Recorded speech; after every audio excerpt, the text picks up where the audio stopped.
On est toujours en direct ici de la MJC Théâtre Prémol pour cette soirée spéciale hip-hop ce soir. Et en parlant de hip-hop, j'ai une personne bien placée devant moi, Vincent. Salut Vincent. Bonjour, bonjour. Comment ça va ? Eh ben écoute, je vais très bien, je te remercie. J'espère que toi aussi. Merci à toi d'être là. Moi ça va super, j'ai une première question. Est-ce que tu es content d'être là ? Super content. Pour cette soirée ? Alors là, ouais, vraiment très content. Je trouve que c'est des très bonnes initiatives en fait de mettre en avant cette culture.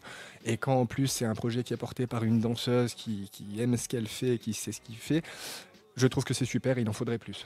Par Kathleen, on le rappelle, qui est à la MJC C'est ça. et qui est pas très loin, qui va d'ailleurs venir aussi dans le studio. J'ai quelques questions à lui poser. Vincent, est-ce que tu peux nous parler un petit peu de ton rapport avec le hip-hop ? Comment ça a commencé ?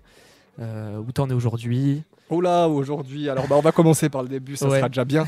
Du coup, moi, je suis un danseur de hip-hop. J'ai connu et j'ai pratiqué le hip-hop par la danse.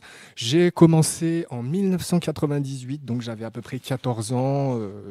Ça commençait à arriver dans les médias, la danse hip-hop, et c'était super acrobatique. Moi, j'étais à 14 ans plein d'énergie. J'avais envie je faisais du sport, j'étais sportif de base. Donc quand j'ai vu cette discipline-là toute nouvelle, et ça m'a bien plu. Donc pour le coup, j'ai commencé cette pratique-là un petit peu partout, en bas des halls d'allée, dès qu'il y avait un morceau de bitume assez lisse pour que je puisse essayer des figures sans m'estropier, je le faisais. Parce qu'au départ, c'était quelque chose qui se faisait comme ça, il n'y avait pas de cours de hip-hop, c'était pas répandu comme aujourd'hui. Alors en 98, moi j'habitais sur Fontaine, j'ai grandi sur Fontaine. Il y a la MJC Fontaine, qui était à 2 pas de chez moi, qui commençait à organiser des cours de danse hip-hop. Donc le temps que je m'en rende compte, l'année avait déjà commencé, je m'en souviens, donc voilà, c'était plus pour la saison d'après où j'aurais pu m'inscrire. Et en fait, non, nous, on vivait la pratique, on cherchait la moindre image vidéo d'un mouvement pour l'enregistrer sur magnétoscope, pour le mettre au ralenti, pour essayer ce mouvement en bas de chez nous le plus rapidement possible. Donc des fois, ça passe et des fois, ça casse. Mais du coup, on vivait vraiment ça comme une pratique de liberté où finalement, on peut, sans argent, sans musique, sans rien du tout, pratiquer quand même ce sport. Donc voilà. Et tu étais du coup un des premiers à pratiquer ce sport ? Alors oui, je suis dans la génération des premiers des premiers pratiquants de breakdance sur l'agglo. Quand je suis arrivé, il devait y avoir une petite vingtaine de danseurs avec des personnes qui avaient commencé bien avant moi, qui avaient commencé en 90 sur les premières vagues hip-hop en fait, parce qu'il y a eu plusieurs vagues, on va dire il y en a une en 89 avec Sydney, HIP, HOP, c'est une émission de télé pour les plus jeunes.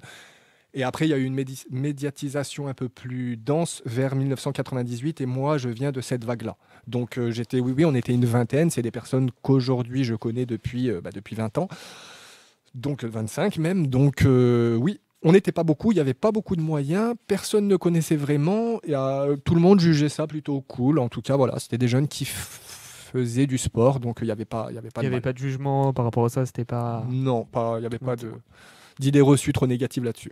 Ensuite, raconte-nous, parce que tout à l'heure tu m'as dit que tu étais quand même assez bien placé niveau hip-hop, champion du monde, tu m'as dit. Alors, assez bien placé, je sais pas. Ce qui est sûr, c'est que oui, j'ai fréquenté dans le breakdance, du coup, le haut niveau mondial. J'ai été dans une compagnie sur Paris qui a été, je crois, la plus titrée dans sa discipline. Alors, tu peux nous donner juste le nom de la compagnie ? Vagabond Crew, du coup, c'est une compagnie parisienne qui regroupe un petit peu des danseurs de toute la France. J'ai aussi beaucoup fréquenté la compagnie Pokémon parce que c'est des danseurs de Lyon, donc ils sont tout près. Donc, c'est des gens avec qui j'ai fait énormément de choses, énormément de prestations de danse. On a fait des voyages ensemble. Enfin, il y a des membres de ces compagnies qui venaient dormir chez moi. En fait, finalement, c'est mon enfance, c'est mes amis, c'est mon monde. D'accord, ouais. Et du coup, il y a quand même un pas entre devenir champion du monde et ce que je vous racontais au début sur les cartons en bas de mon allée. Ça a été. Je suis peut-être allé un peu trop vite. Tu nous as dit du coup que tu es né à Fontaine. Oui. Tu as vécu à Fontaine. Oui. Comment tu es arrivé à Paris ? Est-ce que c'est par rapport au hip-hop ou rien à voir ? Si, alors moi, tout ce qui m'est arrivé dans la vie est grâce au hip-hop. Du coup, en fait, je dansais sur Fontaine, donc j'étais vraiment tout jeune. L'avantage qu'on a, c'est qu'en fait, finalement, moi, j'ai pas compté mes heures d'entraînement. Vraiment, j'ai pratiqué sans compter.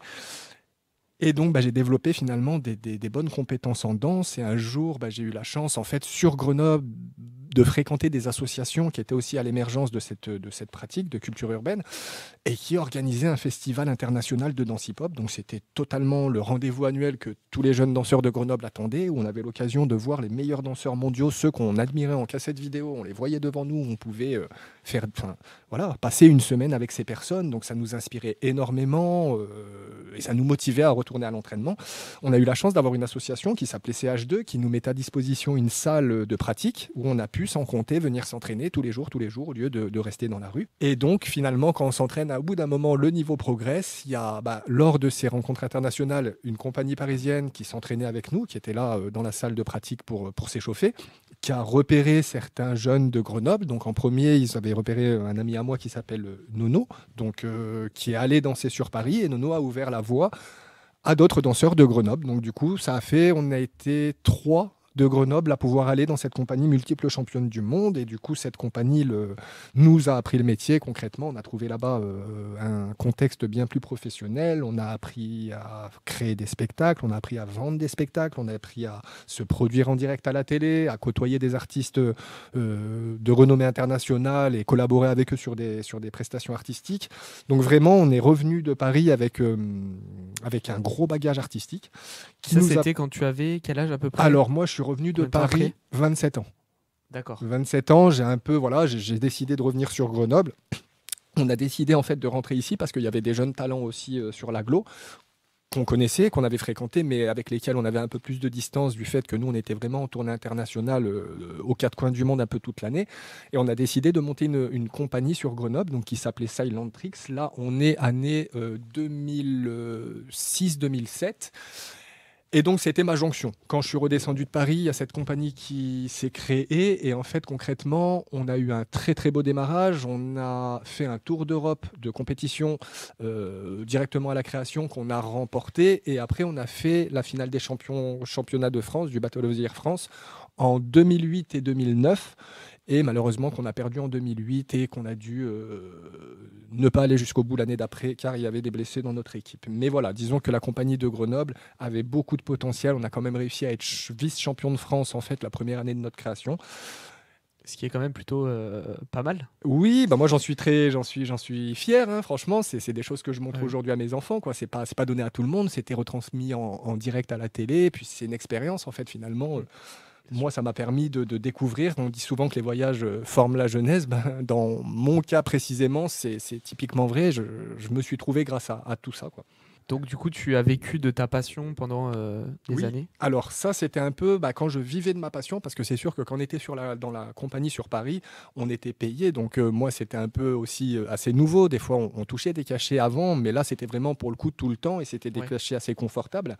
Donc oui, à ce stade, j'ai vécu de ma passion, mais de manière artiste, en tant qu'artiste. Après, quand en fait Silent Tricks, la compagnie grenobloise, s'est arrêté, j'ai décidé de partir dans la transmission. Et là, j'ai pu vivre de ma passion, mais dans la transmission de la pratique, dans le coaching, dans aider des gens à préparer des compétitions, aider des gens à préparer un spectacle.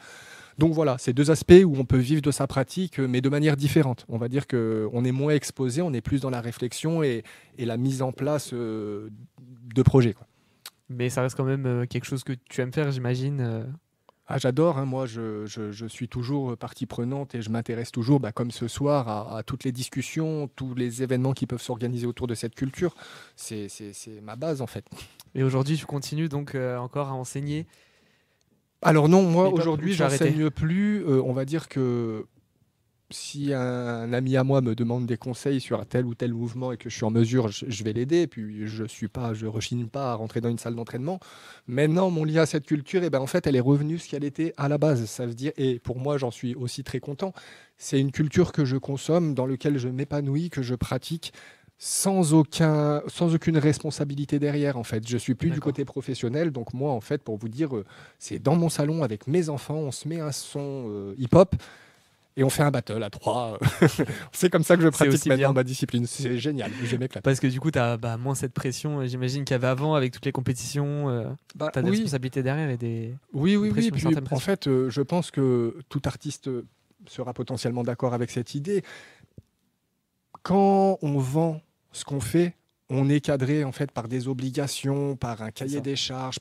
Et là, en fait, moi, j'ai redécouvre en fait le fait de m'exprimer avec ma pratique, c'est tout, sans avoir besoin d'un public, d'un regard. Moi, je me fais plaisir, je suis content.